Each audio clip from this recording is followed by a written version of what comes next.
ఓం మహాగణాధిపతయే నమః. ఓం గురుభ్యో నమః. ఓం శ్రీమాత్రే నమః. పరమేశ్వర స్వరూపమైనటువంటి జ్యోతిష, వాస్తు మరియు ఇతర అనేకమైనటువంటి శాస్త్రములను మనకు అందించినటువంటి మహర్షులకి నమస్కారం. హయగ్రీవ హయగ్రీవ హయగ్రీవేతియో వదేత్తస్య నిస్సరతే వాణి జహ్నుకన్యా ప్రవాహవత్. అరుణాం కరుణాతరంగితాక్షీం ధృతపాశాంకుశపుష్పబాణచాపాం అనిమాదిభిరావృతాం మయూకైః అహమిత్యేవ విభావయే భవానీ. శ్రీమాత్రే నమః. ప్రేక్షకులకి ఆ లలితాంబిక అమ్మవారి యొక్క అనుగ్రహం పరిపూర్ణంగా కలగాలని మనస్ఫూర్తిగా కోరుకుంటూ మనం ఈరోజు మే మాసంలో 1వ తేదీ నుంచి 31వ తేదీ వరకు ద్వాదశ లగ్నాల వారికి, ద్వాదశ లగ్నం తెలియనటువంటి వారు రాసుల నుంచి చూసుకోవచ్చు. వారికి ఏ విధంగా ఈ యొక్క మాసంలో ఏ విషయాల్లో అద్భుతంగా ఉంటుంది, ఏ విషయాల పట్ల కాస్త జాగ్రత్త వహించాలి, మరియు ఏ దేవత ఆరాధన చేసుకుంటే మీకు ఇబ్బంది ఉండదు అనేటువంటిది తెలుసుకుందాం. దానికంటే ముందు అసలు గ్రహస్థితి ఏ విధంగా ఉంది అని చూసుకున్నట్లయితే మనకి మేషంలో రవి గురువుల యొక్క కలయిక ఉంది. కాకపోతే ఈ గురువు మనకి మే 1వ తేదీ 2వ తేదీ నుంచి ఆల్మోస్ట్ 1వ తేదీ ఈవినింగ్ లోపల అండ్ 2వ తేదీ నుంచి వృషభంలోకి మారిపోతున్నాడు. రవి 14వ తేదీ నుంచి, శుక్రుడు అక్కడే ఉంటాడు. అదేవిధంగా కేతువు కన్యారాశిలోని మరియు శని కుంభరాశిలోని, మీనరాశిలో కుజ బుధ రాహుల యొక్క సంచారం జరుగుతూ ఆ యొక్క బుధుడు 11వ తేదీ నుంచి మన మేషరాశిలోకి సంచరిస్తాడు. ఈ యొక్క గ్రహస్థితిని అనుసరించి ద్వాదశ రాశుల వారికి ఎలా ఉంటుంది అనేటువంటి విషయం మనం ఇప్పుడు తెలుసుకుందాం. కన్యా లగ్నము, కన్యారాశి. కన్యవారి కనుక చూసుకున్నట్లయితే లగ్నంలో కేతువు ఉన్నాడు, ఇక్కడ గుర్తుపెట్టుకోండి. సో ఎప్పుడైతే ఈ కేతువు లగ్నంలో ఉంటూ లగ్నాధిపతి అయినటువంటి బుధుడు వెళ్ళి రాశి సప్తమ స్థానంలో ఉండేటువంటి రాహుతో కనెక్ట్ అవుతున్నాడు, నీచబడుతున్నాడు. అంటే ఈ యొక్క కాంబినేషన్ అనేటువంటిది ప్రత్యేకంగా మీరు వివాహ నిర్ణయాలు, పార్ట్నర్షిప్స్, సామాజికమైనటువంటి విషయాల్లో మాట్లాడటము, అదేవిధంగా మీకు మీ జీవిత భాగస్వామికి అనవసరంగా ఎవరో మధ్యవర్తి వల్ల వచ్చేటువంటి మిస్అండర్స్టాండింగ్స్ చాలా స్పష్టంగా గోచరిస్తున్నాయి. కాబట్టి ఈ యొక్క విషయాలు జాగ్రత్తగా ఉండండి. ఫుడ్ బిజినెస్ లేనట్లయితే మీరు ఏమంటారు, బ్యూటీ రిలేటెడ్ సంబంధించినటువంటి ఇట్లాంటి బిజినెస్ల్లో చాలా చక్కటి యోగం ఏర్పడుతుంది, గుర్తుపెట్టుకోండి. అలాగే ఇక్కడ ఈ కొత్త పరిచయాలు ఏర్పడడం, కొత్త వాళ్ళ ద్వారా కొన్ని కొత్తగా సహకారం అందడం, ఇటువంటివి చాలా స్పష్టంగా గోచరిస్తున్నాయి. మరియు కాస్త ఈ గురువు ఎప్పుడైతే మీకు భాగ్యస్థానంలో మీడియేటింగ్ కారకుడైనటువంటి కుజుడితో కలిసి భాగ్యస్థానంలో, మీడియేటింగ్ కారకుడేమో మనకి సప్తమ స్థానంలో ఉంటున్నాడు. కాకపోతే ఈ రవితో అంటే వ్యయాధిపతితో కలిసి ఎప్పుడైతే భాగ్యస్థానంలో ఉంటున్నాడో, ఇదేంటంటే కొంచెం రియల్ ఎస్టేట్ రంగాల్లో ఉండేటువంటి వారికి, మీడియేటింగ్ ద్వారా ధనం సంపాదించేటువంటి వారికి, ఎనీథింగ్ ప్రాపర్టీ రిలేటెడ్ సంబంధించిన చేసేటువంటి వారికి చాలా బాగుంది, అందులో ఎటువంటి సందేహం లేదు.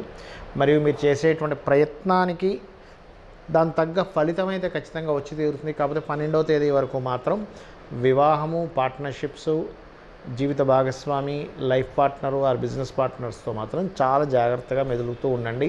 మిస్అండర్స్టాండింగ్స్ వస్తూ ఉంటాయి, అక్కడ విషయం ఏమి ఉండదు. కాకపోతే మీరు ఒకటంటే వాళ్ళు ఒకటి అర్థం చేసుకుని ఇటువంటివి గోచరిస్తున్నాయి. మరియు మరొక విషయం ఏంటంటే ఇక్కడ గమనించుకున్నట్లయితే ఇక్కడ ఈ సమయంలో ఇతను దశమాధిపతి కూడా అవుతాడు. కాబట్టి ఉద్యోగ సంబంధించిన విషయంలో కన్యాలగ్నం వారు ఆర్ కన్యారాశి వారు చాలా జాగ్రత్తగా ఉండాలి. వ్యాపారస్తులకు మాత్రం బ్రహ్మాండంగా ఉంది, దాని గురించి ఏమి ఇబ్బంది ఏం లేదు. మరియు ఈ 14వ తేదీ నుంచి ప్రత్యేకంగా ఒక నెల రోజుల పాటు, అంటే మే 14 నుంచి రవి ఎప్పుడైతే భాగ్యస్థానంలో ఉండేటువంటి గ్రహాన్ని కనెక్టివిటీ చేసుకుని ఉన్నాడో, ఉన్నత విద్యల కోసం మీరు ఏదైతే పలానా దేశానికి వెళ్ళి చదువుకుందామని ప్రయత్నం చేస్తున్నారో ఆ యొక్క ప్రయత్నం మీకు ఫలించి తీరుతుంది, అందులో ఎటువంటి సందేహం లేదు, గుర్తుపెట్టుకోండి. అయితే ఇక్కడ ఈ 6లో శని భగవానుడు ఉన్నందుకు కాస్త కాంపిటీషన్ వాటిల్లో చక్కగా రాణించడం, ధైర్యంగా ఒక స్టెప్ తీసుకోవడం వల్ల మీకు చక్కగా కలిసి రావడము, ఇటువంటివి గోచరిస్తున్నాయి. మరియు మరొక విషయం ఏంటంటే ఇక్కడ ఈ లగ్నంలో కేతు ఉన్నందుకు ఉదయం నిద్ర లేచిన వెంటనే కాస్త గణపతి యొక్క ఆరాధన చేసుకోండి. మరియు గోవుకి గోంగూర, క్యారెట్సు, బెల్లముతో తయారు చేసినటువంటి 4 ఉండలు, గుండ్రంగా ఉండేటువంటి ఉండల్ని గోవుకి తినిపించడము, నవగ్రహాల్లో ప్రత్యేకంగా ఒక్కోసారి చూడండి కంపల్సరీ పెళ్లి సంబంధాలకు వెళ్ళాల్సిన పరిస్థితి వస్తూ ఉంటుంది, కంపల్సరీ కొన్ని పార్ట్నర్షిప్స్ చేసుకోవాల్సి వస్తుంది. అలాంటప్పుడు ఏంటంటే నవగ్రహాల్లో ప్రత్యేకంగా కేతువు, రాహువు, కుజుడు, బుధుడు ఈ 4 గ్రహాల దగ్గర దీపారాధన చేయడము, లేదా విష్ణు సహస్రనామాలు వినడము, వెంకటేశ్వర స్వామి యొక్క స్తోత్ర పఠనం చేయడం చేసినట్లయితే ఆ ఇబ్బంది మీకు రాకుండా ఉంటుంది.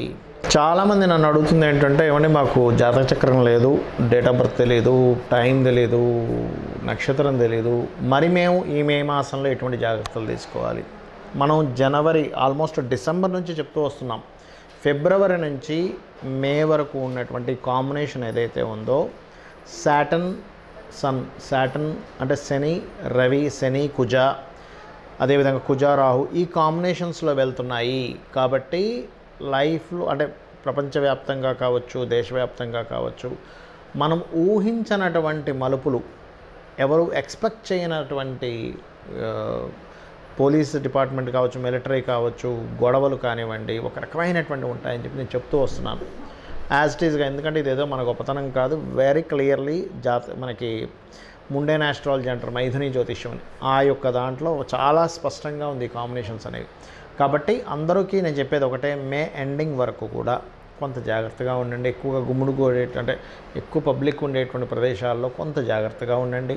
అయితే ఇక్కడ రాశి, నక్షత్రము, లగ్నము ఏమీ తెలియనటువంటి వారు ఒకటే గుర్తుపెట్టుకోండి, వీలైతే మీకు పెద్దగా నేను ఏ పూజలు చేయించుకోలేనండి, కొంచెం నా ఆర్థిక స్తోమత బాగాలేదు అనుకునేటువంటి వారు సింపుల్ టెక్నిక్ ఒకటి చెప్తా.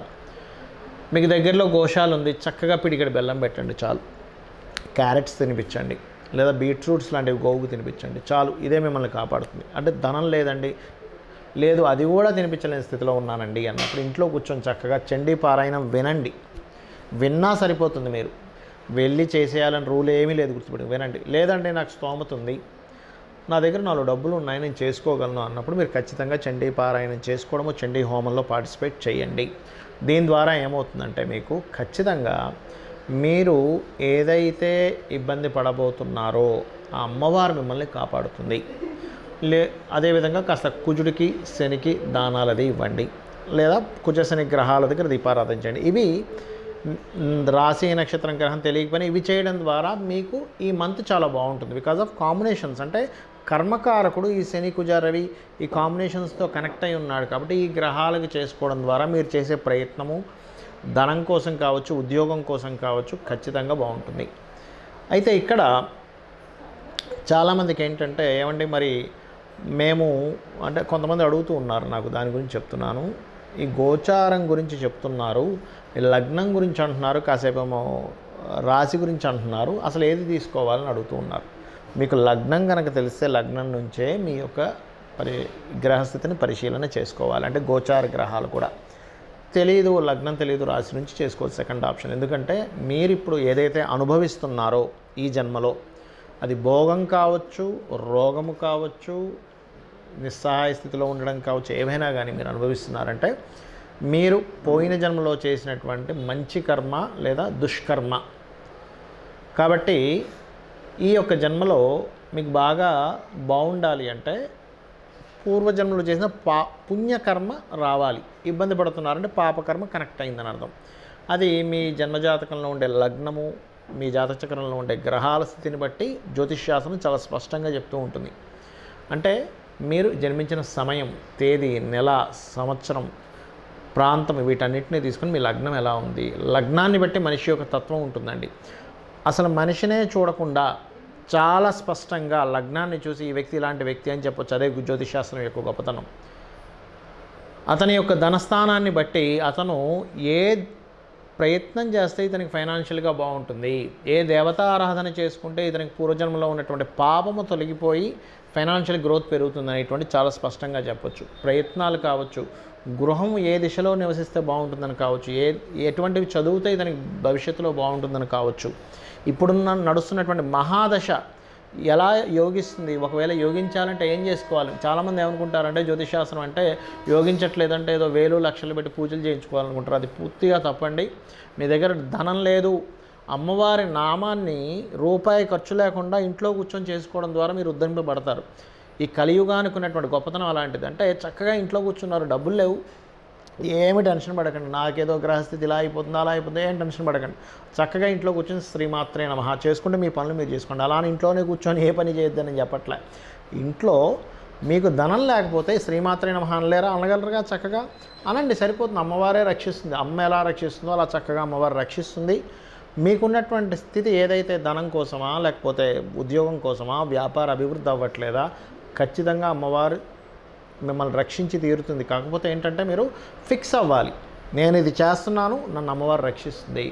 ఇక ఫైనల్ ఇంకోటి మరొకటి లేదు, ఈ విశ్వాన్ని మొత్తం ఇంత పెద్ద విశ్వాన్ని నడిపిస్తున్న అమ్మవారికి మీ చిన్న ప్రాబ్లం తీర్చడం పెద్ద కష్టమా అనేటువంటిది ఒక్కసారి మీరు ఆలోచించి మీ ప్రయత్నం మీరు చేయండి. జాతక చక్రంలో ఉండేటువంటి దోషాలు ఏమున్నా సరే తొలగిపోతాయి. మరి మీకు ఇక్కడ సందేహం కలగొచ్చామండి, గోచార ఫలితాలు ఎందుకు చెప్పుకుంటున్నామని. గోచారము జాతకము రెండు కనెక్ట్ అయినప్పుడు మనకు ఒక మంచి ఇన్సిడెంట్ జరగడానికి బాగుంటుంది. గోచారం అనుకూలంగా లేనప్పుడు, మన జాతకం అనుకూలంగా లేనప్పుడు ఎటువంటి సిచ్యువేషన్స్ మనకు ఏర్పడతాయని చెప్తున్నటువంటిదే గోచారం. అంటే మనం ఒక ప్రయత్నం చేస్తున్నాం, ఓ దగ్గరికి వెళ్ళాలి, ట్రాఫిక్ జామ్ ఉంది, మనం ఆలస్యం అవుతుంది, మన ప్రయాణం ఫ్రీగా ఉంది, చాలా ఫ్రీగా వెళ్ళిపోతాం. దట్ ఈజ్ గోచారం. అంటే బయట ఉన్న సిచ్యువేషన్స్, బయట ఉన్న మార్కెట్, ఇవన్నీ గోచారం అనుకుంటే మన ప్రయత్నం మన జన్మజాతకం. కాబట్టి నేను చెప్పినటువంటి ఈ యొక్క పరిహార మార్గాన్ని చేసుకుంటూ మీ యొక్క జీవితాన్ని ఆనందమయం చేసుకుంటారని మనస్ఫూర్తిగా ఆ అమ్మవారిని కోరుకుంటూ శ్రీమాత్రే నమః.